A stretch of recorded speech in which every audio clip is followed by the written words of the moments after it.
एक छोटे से गांव में एक युवक था जिसका नाम आर्यन था। वह हमेशा जीवन की उलझनों से परेशान रहता था। उसे लगता था कि जीवन में सच्ची शांति और संतोष मिलना असंभव है।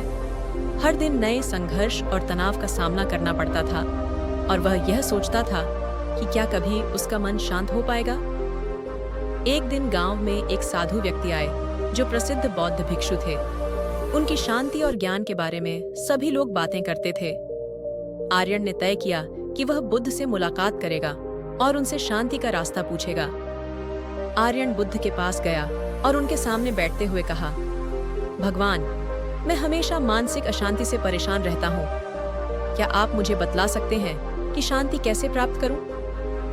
बुद्ध ने शांत मुस्कान के साथ कहा, आर्यन, शांति बाहर नहीं बल्कि तुम्हारे भीतर है। तुम्हारे भीतर एक गहरी शांति का स्रोत है, लेकिन तुम उसे अनदेखा कर रहे हो। तुमसे यही कहा जाता है कि बाहर के संसार से शांति की उम्मीद मत करो, क्योंकि वह अस्थायी होती है। असली शांति तुम्हारे अपने मन में है।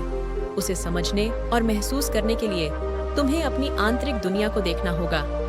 आर्यन ने थोड़ा हैरान होकर पूछा, परंतु मुझे यह कैसे मिलेगा?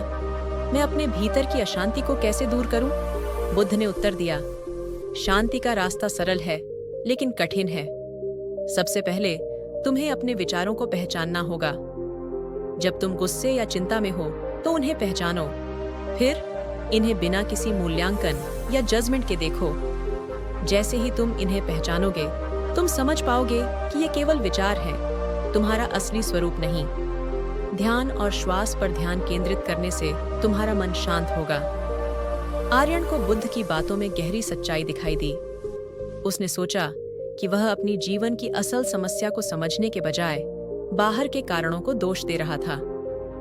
उसने अपनी आंतरिक शांति की खोज में ध्यान लगाना शुरू किया और धीरे धीरे उसने महसूस किया कि जब वह अपने भीतर शांति को जानता था तो बाहरी दुनिया के तूफान भी उसे परेशान नहीं कर पाते थे।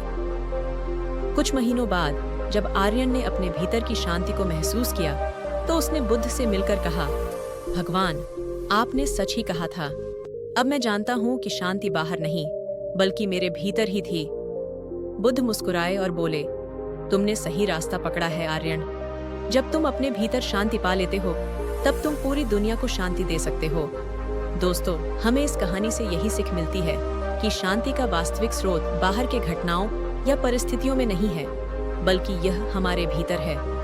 जब हम अपने भीतर की अशांति और अज्ञान को समझते हैं, तब हम सच्ची शांति की ओर कदम बढ़ा सकते हैं।